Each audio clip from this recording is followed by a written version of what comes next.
Hey everyone, it's adakai.tcg here, and I'm coming at you with my very first YouTube video.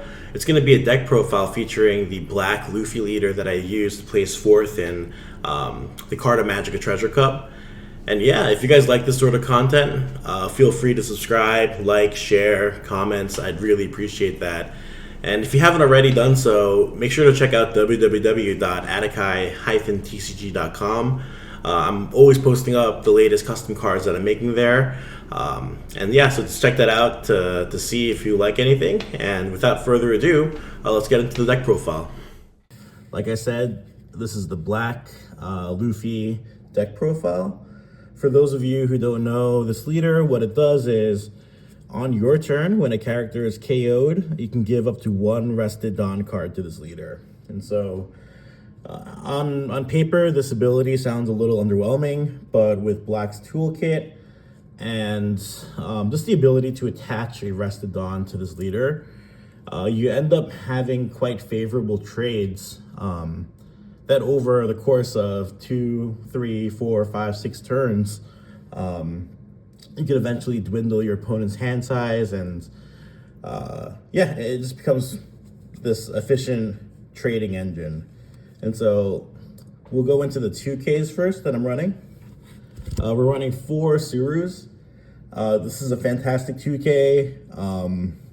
On play, you can give an opponent's characters -2 costs. Luffy has no inherent ability to give a minus cost to anyone. And so it's nice to have cards that can both function as a 2K and as a cost reduction in the deck. But honestly, in my play experience, I didn't like to drop the Suru. I kind of saved her just to use as 2Ks. Anytime I had to use her to both drop her to neg a card, then drop a card that KOs and have to trash card from my hand, it's just a lot of resource. And so I would say strategy-wise, only use if you absolutely have to. Otherwise, try to find other ways to cost reduce if you can. And there are other ways that you can do it within this deck. I'm running 3 Tashigis. Again, just another cost reduction option that you have, and a potential swinger too. And so being a 3 cost 4K, just need one more Dawn attachment to become that 5K to swing into things. Great to have in hand as a 2K, but then also has the ability to be played, and on the same turn, you can rest it to give an opponent's character -2. So you have flexibility and options. This deck, you'll see, will have tons of options. And I use a lot of my 2Ks as both utility and obviously defense. And so have 3 of those. I'm running 3 2-cost Garps. This is the one where you can attach 2 Dawn to it and KO an opponent's character with 0 cost. Honestly, most of the time, this is just a 2K counter that's searchable by brand new. I rarely played him out. Honestly, would rather play Tashigi out rather than this Garp. But you know, it's something that is still an option if you want or need to go wide as well. But again, he's probably the first card that I'm ditching if I need to use a 2K. And then the last 2Ks are Bartolomeo. This card's fantastic. So it's a blocker. So again, a useful on-play ability, or useful ability on the card. It's a 2K in hand, and yeah, it's just another flexible utility 2K. And so you'll see I'm running 14 2Ks. This deck thrives on being able to keep your board from getting destroyed while destroying your opponent's board. And so and with the 5-drop Marco bans, or restrictions rather, there's not as many things that can pop the 3K blockers as easily now. And so I opted for Bartolomeo opposed to Fukuro because it also is that 2K counter, which also comes in real handy later. I'm running 4 brand news. Yeah, brand new's solid. You're always your turn 1 play on even. You can search out things that you need, whether it's 2Ks, your Kuzans, your Bartolomeos. He can search all those out. And honestly, people leave him on the board way too long. You can just, he often becomes a swinger for me later on when I'm dropping something to pop something, using Restodon and Luffy. I'll oftentimes swing 5s or 6, 5 with brand new, then 6 with Luffy. It's awesome just to neg cards out of the opponent's hand or force them to take life. And then he acts as a pseudo blocker because, you know, once you start swinging with brand new, the opponent feels like they need to take him out or something. And so I think it's a fantastic card, being the only searcher that we get. Running 4 Borsalinos, another fantastic card. Not being able to be KO'd is awesome. Being a 6K on your opponent's turn is even better. Honestly, one of the things that I think my opponents were never ready for is Borsalino. I'm not afraid to swing with him, and so because you can swing 5K, you can attach Dawn and swing 7K, but then he becomes a 6K on the crackback, and so it's your opponent ends up having to invest a lot more to kill a Borsalino, and so yeah, in the games where I needed him to be aggressive, I just swing with him. Next is the 4-drop Kuzan. This is another great card. One of Black's main issues is hand management. So it's really easy just to become really low on hand size. And so being able to be a 4/5 that draws you a card is awesome. And of course, the effect is awesome, being able to -4 cost to a character. It comes in huge, and I do the opposite with Kuzan. If I can establish him, I often don't swing with him unless I know the opponent has an easy way to remove him. I'll save him for future turns where I need to remove a bigger body. And so I like to establish him, get that extra card, and see if the opponent can answer him. If they can't, he's just staying on there until the turn that I need to neg something 4 cost. Move this aside. All right, so next we have 2 Shirahoshis. This card is goated. Yeah, so again, Luffy has no inherent way to minus cost on someone.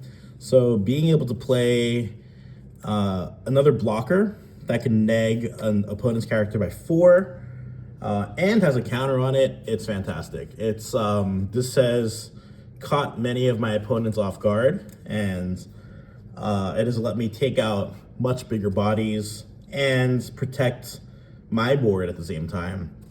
Again, same argument. There's not as many things that pop low-cost blockers anymore, and so yeah, oftentimes Shirahoshi throughout my matchups, it just acted as a regular blocker, and it's really frustrating for the opponent. With that, our second MVP card, Kobe. This Kobe's cracked. So, yeah. So if you're playing this deck on your 8th on turn, you can drop a Shirahoshi, drop a Kobe, tap the Kobe, and KO a character with the cost of up to 6 or less. And if you already established Kuzan on board, you can pop a 10 drop or less. And so, and the awesome thing about Kobe is he doesn't there's no stipulation for him to trash a card from your hand to KO anything. He's just an activate main. You rest his character, you KO something with 2 costs or less. And so the cool thing about this combo is oftentimes when Kobe's tapped, he only has 1,000 power. He's really hard to defend, but if he had dropped the Shirahoshi beforehand, you're blocking 1 attack onto this Kobe. And so in many of my games, I had destroyed the opponent's board. All they had was the leader swing. Easy block with Shirahoshi. So Kobe could then again next turn, using Kuzan, just wreak havoc again to whatever the opponent establishes on the board. Really strong combo. I would say the later you get to use Kobe, the more effective it is. If you have to use him early, you can. But again, he's kind of like this late game menace where if he combos with your high end, like your 10 drop Kuzan, you're popping 7 cost characters for free, basically. And yeah, that includes all the blockers if they put them up. Another MVP card, Sabo. This card is cracked. So I think when I play on the sim, and I play, I think many people try to use this card use it a little bit wrong. This card is fantastic in yellow, especially. What I'll do is, for the yellow matchup, I generally try to establish a wide board. And it's really nice to be able to drop a Sabo the turn you're going to go for life. Go for aggressively into their life, at least. This will protect your board from any Thunderbolt triggers. It won't protect you from a Beige, but no, but just being able to swing into someone's life knowing that none of your board can get KO'd it's an amazing feeling. And plus the card cycle is really necessary in this deck. You run a lot of non-counter cards in this deck, so having a Sabo to cycle out non-counters or counters is awesome as well. Okay, so Garp was the reason why I won most of my matches. This card is so good. So this is one of the changes that I made. I was running him at 2 previously. I dropped one 10-drop Kuzan and added one more Garp because this card is just so flexible. Being able to drop him on your 5-don or 6-don turn, the opponent, you're KOing pretty much whatever your opponent has already established the previous turn. And then you're asking your opponent, what are you going to do to deal with this Garp? Because he'll just KO whatever you summon next again. That's oftentimes the question you're asking your opponent. And so your opponent has to decide, am I going to invest heavy into my leader and swing into Garp with a high number, which oftentimes you can also just 2K counter out of it because I'm running 14 2K counters, and then the opponent's really screwed because whatever they establish next is just going to get KO'd by Garp again. Or they invest really heavy into Garp and say they swing with all their Dawn. You let it go, but then your opponent hasn't established anything, so you're now ahead on board state. And so this card is so good. Yeah, just being a 5 cost 6K, so strong. We are running 4 Sakazukis, another staple in black. Again, just being able to pop a 5 cost or less. You do have to trash a card from your hand, but being able to just swing that board state where you're popping a high cost character from your opponent's board and then establishing a 7K character on your board, just devastating. Yeah, not many decks can keep trading at that level and be okay by the end game. 2 Ishos. Not gonna lie, I dropped him maybe only once during my 10 rounds playing in the Treasure Cup. He often was one of the cards I discarded for my Garp or Sakazuki effect. It is nice to be able to trash 2 cards from your opponent's hands if they have 6 or more, but in a lot of my game states, I just found it better to drop a Garp or an extra Sakazuki at the time. It felt a little bit too slow to establish. But honestly, it's still good to have. If you have it and they have more than 6 cards, yeah, and you can afford to drop it that turn, it is devastating to just straight up trash 2 cards from your opponent's hands. I am running 2 9-cost Shanks. Man, this card's cracked too. I dropped it twice in the Treasure Cup and popped 3 things in 2 of my games, and it's just, yeah, like being able to, if you have established a 10-drop Kuzan before, or even the 4-drop Kuzan, man, this card gets a lot of value. And then each one of your opponent's character cards that you KO, you get the rest of Dawn for Luffy. So then now you're swinging, you know, 7K, 8K with Luffy to the opponent's life, and just stripping your opponent of either more cards in hand or their life. And so when it works, it works. If it doesn't, again, you can cycle it with Sabo. You can use it to trash with Sakazuki, with Garp. It's not truly dead in hand because Black has to keep trashing cards from their hand anyway. So, yep. So again, in the list that you saw on, Eggman's events and Limitless, you'll see that I'm running 4, but I dropped it down to 3. 10 cost Kuzans. This card's so good, especially with the meta being slower. If you can establish this guy on board, man, it just enables every single other card in this deck. You know, like it enables your 4-drop Kobe's, your 5-drop Garp, your Sakazuki's, your Shanks. This card is the card that lets you just high roll. And if your opponent doesn't have an answer for it, it's swinging at you at them 10K, you know, and so very few decks can come back if they can't answer Kuzan in a turn or two. And lastly, two great eruptions. This is my favorite Black event. Again, Luffy doesn't have a great way to neg opponent costs on the opponent characters, but this card lets you not only -2 on an opponent, but you get to draw a card as well, which Black also suffers with, not being able to sustain their hand size. So again, this card, much rather have this in hand from going aggressive than the Suru. It always feels bad dropping a Suru, losing a 2K.